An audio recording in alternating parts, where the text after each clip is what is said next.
এতে কিন্তু দারুণ হয়েছে। আজকে রান্না করেছি চাল কুমড়ো পুর দিয়ে চিকেন, অসাধারণ হয়েছে। হ্যালো বন্ধুরা, আমি পিয়ালি, আমার নতুন একটি মিনি ব্লগে তোমাদের সবাইকে অনেক অনেক ওয়েলকাম। সকালে উঠে স্নান করে বাসি কাজ সেরে এবার আমি ঘর মুছে নিলাম, জামাকাপড় মেলতেও চলে এসেছি। আজকে দেরি করে উঠেছি, তাই কোনটা ছেড়ে কোনটা করবো এরকম হয়েছে। এদিকে রান্নাও চাপিয়ে দিলাম। চিকেনটা এখন ভালো করে ধুয়ে নিচ্ছি গরম জল দিয়ে, একটুখানি লেবু চিপে আবার গরম জল দিয়ে ভালো করে ধুয়ে নিলাম।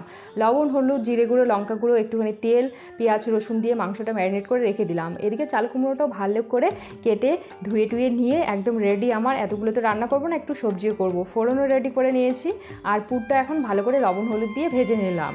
তারপর ওই কড়াইয়ের মধ্যে একটুখানি তেল দিয়ে শুকনো লঙ্কা, তেজপাতা, এলাচ, জিরে আর একটুখানি পেঁয়াজ দিলাম। এরপর একটুখানি চিনি, একটুখানি লবণ দিয়ে ভালো করে পেঁয়াজটা ভেজে নিয়ে মাংস ঢেলে দিলাম। মাংসটা ভেজে নিয়ে তারপরে পুরটাও ঢেলে দিলাম। এদিকে একটু টমেটো বাটা, একটু জিরে বাটা আর একটু রসুন দিয়ে ভালো করে মাংসটা কষিয়ে নিলাম। এরপর গরম মশলা গুঁড়ো দিয়ে নামিয়ে নিলাম। আমার চাল কুমড়োর পুর একদম রেডি। তোমরা এইভাবে রান্না করে খেয়ে দেখতে পারো, অসাধারণ কিন্তু হয়। আজকের ভিডিওটা আমি এখানেই রাখছি। দেখা হচ্ছে পরের কোনো ভালো ব্লগে। সবাই ভালো থেকো, সুস্থ থেকো, টাটা।